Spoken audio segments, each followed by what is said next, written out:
اللہ رب العزت نے پیارے حبیب محمد الرسول اللہ صلی اللہ علیہ وسلم کو یہ حکم دیا کہ آپ اپنے رب کے لیے نماز پڑھیں اور قربانی کریں۔ اللہ تعالیٰ نے ہمیں نیکی کا یہ موقع عطا کیا ہے کہ ہم اپنے اللہ کو راضی کرنے کے لیے اپنے خالق اور مالک کی خوشنودی حاصل کرنے کے لیے جانور اللہ کی بارگاہ میں قربان کرتے ہیں، جانور ذبح کرتے ہیں۔ قربانی یہ محض صدقہ نہیں ہے بلکہ یہ مخصوص عبادت ہے جس کی مخصوص شرائط ہیں، مخصوص وقت ہے اور اس کے اپنے تقاضے ہیں جو اللہ کے رسول صلی اللہ علیہ وسلم نے بتائے ہیں۔ اس لیے قربانی کو عام صدقے کے اوپر قیاس کرنا یہ درست نہیں ہے۔ کئی لوگ یہ سمجھتے ہیں کہ ہم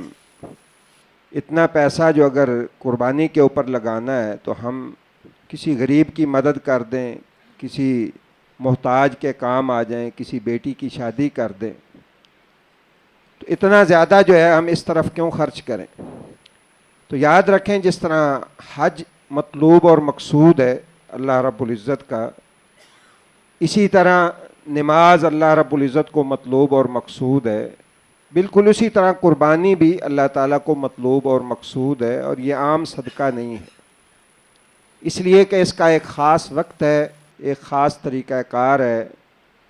جانور کی بھی خاص شرائط ہیں اور جو قربانی کرنے والا ہے اس کے لیے بھی خاص شرائط اور پابندیاں ہیں۔ آج کی مجلس میں قربانی کے حوالے سے جانور جو ہے قربانی کا، اس کے لیے جو شرائط شریعت نے مقرر کی ہیں وہ ذکر کروں گا، اور کل کے درس میں اللہ نے چاہا تو انشاءاللہ قربانی کرنے والا جو ہے اس کے کیا اوصاف ہونے چاہیے اس کے بارے میں گفتگو کریں گے۔ 4 طرح کے جانور یا 4 عیب اگر کسی جانور کے اندر پائے جاتے ہوں تو وہ جانور قربان کرنا جائز نہیں ہے۔ رسول اللہ صلی اللہ علیہ وسلم نے کہ صحابی وہ بیان کرتے ہیں کہ نبی کریم صلی اللہ علیہ وسلم نے فرمایا کہ 4 لا تجوز فی الاضاحی، کہ 4 طرح کے جانور جو ہے وہ قربانی میں جائز نہیں ہے۔ پہلا، رسول اللہ صلی اللہ علیہ وسلم نے فرمایا کہ ایسا لنگڑا جانور بین ضلعھا، جس کا لنگڑا پن ظاہر ہو، وہ چلے تو پتہ چلے کہ یہ لنگڑا ہے، وہ 1 ٹانگ سے ہو، 2 ٹانگوں سے ہو، اگر چلتے ہوئے معلوم ہوتا ہے کہ اس کے اندر عیب ہے اور یہ لنگڑا ہے تو اس جانور کی قربانی جائز نہیں ہے۔ دوسرا، رسول اللہ صلی اللہ علیہ وسلم نے فرمایا کہ والمریضۃ التی بین مرضھا، ایسا جانور کہ جو بیمار ہے اور اس کی بیماری بالکل واضح ہے، جسم کے اوپر کوئی ایسے جو ہے وہ پھوڑے نکلے ہوئے ہیں یا ایسی کوئی بیماری جو ہے جو بالکل واضح ہے، پتہ چل رہا ہے کہ یہ جانور بیمار ہے، تو ایسے بیمار جانور کی قربانی بھی جائز نہیں ہے۔ نبی کریم صلی اللہ علیہ وسلم نے اس سے بھی منع کیا ہے۔ اور تیسرا عیب رسول اللہ صلی اللہ علیہ وسلم نے فرمایا کہ ایسا بوڑھا جانور کہ جس کی ہڈیوں کے اندر مخ نہیں ہے، یعنی اتنا کمزور اور لاغر ہے کہ پتہ چل رہا ہے کہ یہ بالکل مریل ہے، ایسے جانور کی قربانی جو ہے رسول اللہ صلی اللہ علیہ وسلم نے فرمایا کہ وہ جائز نہیں ہے۔ اور اگر ان عیبوں سے بڑا کوئی عیب کسی جانور کے اندر موجود ہے تو اس جانور کی قربانی بھی جائز نہیں ہوگی۔ اسی طرح چوتھا عیب رسول اللہ صلی اللہ علیہ وسلم نے فرمایا کہ ایسا جانور جو بہنگا اور کانا ہے، اس کی آنکھ ایک بند ہے یا آنکھ جو ہے اس سے نابینا ہے، اسے نظر نہیں آتا ہے، یا آنکھ جو ہے وہ اس کی پھوٹی ہوئی ہے، بالکل واضح نظر آتا ہے، تو رسول اللہ صلی اللہ علیہ وسلم نے فرمایا کہ ایسے جانور کی قربانی بھی جائز نہیں ہے۔ بے شک وہ موٹا تازہ ہو، بہت خوبصورت ہو، لیکن اگر وہ اندھا ہے، اسے نظر نہیں آتا، یا اس کی آنکھ جو ہے وہ پھوٹی ہوئی ہے، تو ایسا جانور قربانی کے اندر کرنا جائز نہیں ہے۔ صحابی کہتے ہیں کہ اللہ کے رسول صلی اللہ علیہ وسلم نے ہمیں بتایا کہ یہ 4 عیب اگر موجود ہوں تو قربانی نہیں ہوتی۔ شاگرد جو ہیں صحابی کے، وہ ایک بات کہتے ہیں جی میں تو اس کو بھی ناپسند کرتا ہوں کہ کان کے اندر کوئی سوراخ ہو یا کان کے اندر جو ہے، تو انہوں نے فرمایا کہ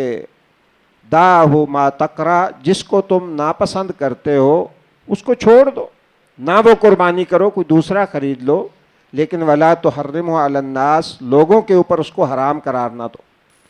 لوگوں کے اوپر حرام قرار دینے کا مطلب یہ ہے کہ انسان کی اپنی پسند ہے، ایک جانور انسان کو پسند نہیں ہے تو انسان نہ خریدے اس کو، لیکن دوسروں کے لیے اس کو حرام قرار نہ دے، دوسروں کے لیے وہی عیب حرام قرار دے جن کو عیوب کو رسول اللہ صلی اللہ علیہ وسلم نے فرمایا کہ ان کے ہوتے ہوئے قربانی نہیں ہوتی۔ باقی رسول اللہ صلی اللہ علیہ وسلم کا یہ فرمان ہے، صحابی کہتے ہیں امرنا ان نستشرف العین والاذن، کہ اللہ کے رسول صلی اللہ علیہ وسلم نے ہمیں حکم دیا تھا کہ جانور خریدنے سے پہلے اس کے کان اور اس کی آنکھیں اچھی طرح چیک کر لیں، تاکہ کوئی عیب جو ہے وہ جانور کے اندر نہ ہو۔ جو بھی عیب ہم شمار کرتے ہیں اپنے سینس کے اندر، اپنے معاشرے کے اندر، ایسے جانور سے اجتناب کرنا چاہیے۔ ایک اور شرط جو جانور کے حوالے سے ضروری ہے، وہ رسول اللہ صلی اللہ علیہ وسلم نے فرمایا کہ لا تذبحوا الا مسنۃ، کہ جانور جو ہے وہ صرف تم نے دوندہ جانور ذبح کرنا ہے، دوندے جانور کے علاوہ جو ہے 2 دانتا، اس کے علاوہ تم نے ذبح نہیں کرنا، یعنی دودھ کے دانت گر کر 2 نئے دانت جو ہے اس کے نکل آئیں تو اس جانور کی قربانی جائز ہے۔ لیکن صرف بھیڑ کی نسل جو ہے دمبا چھترا، اس میں شریعت نے یہ رخصت دی ہے۔ نبی کریم صلی اللہ علیہ وسلم نے فرمایا کہ اس میں جزا بھی کفایت کر جاتا ہے، یعنی سال کا 10 ماہ کا، اگر موٹا تازہ جو ہے وہ مینڈا ہے یا بھیڑ ہے، چھترا ہے، تو وہ کفایت کر جائے گا، اس میں کوئی حرج والی بات نہیں ہے۔ لیکن بکرا، اونٹ، گائے،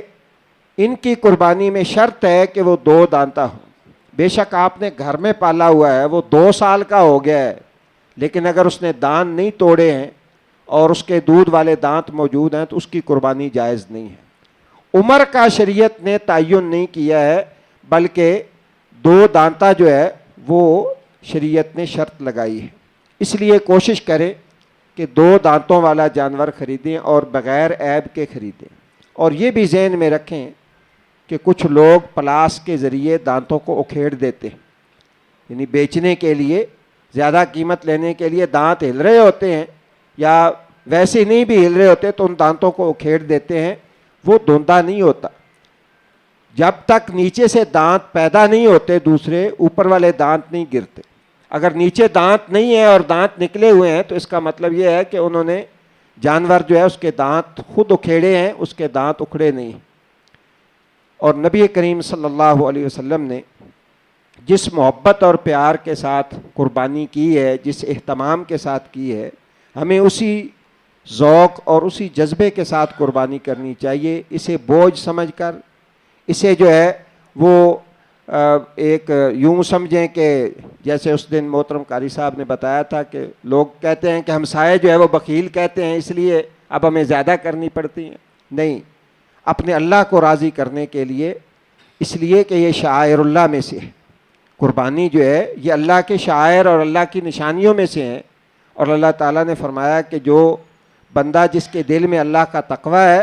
وہ اللہ کے شعائر جو ہیں ان کی تعظیم کرتا ہے۔ تو اللہ تعالیٰ سے دعا ہے اللہ تعالیٰ ہمیں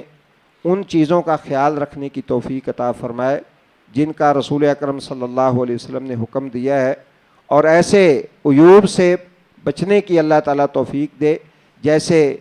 عیوب جو ہے رسول اللہ صلی اللہ علیہ وسلم نے منع کیے ہیں کہ ان عیوب کے ہوتے ہوئے قربانی نہیں کرنی۔ باقی بندے کے اندر کیا عیب نہیں ہونے چاہیے اور کیا خوبیاں ہونی چاہیے، یہ انشاءاللہ کل کے درس میں ذکر کریں گے۔ اللہ تعالیٰ سے دعا ہے اللہ ہمیں عمل کی توفیق عطا فرمائے۔ سبحانک اللہم و بحمدک، اشہد ان لا الہ الا انت، استغفرک و اتوب الیک۔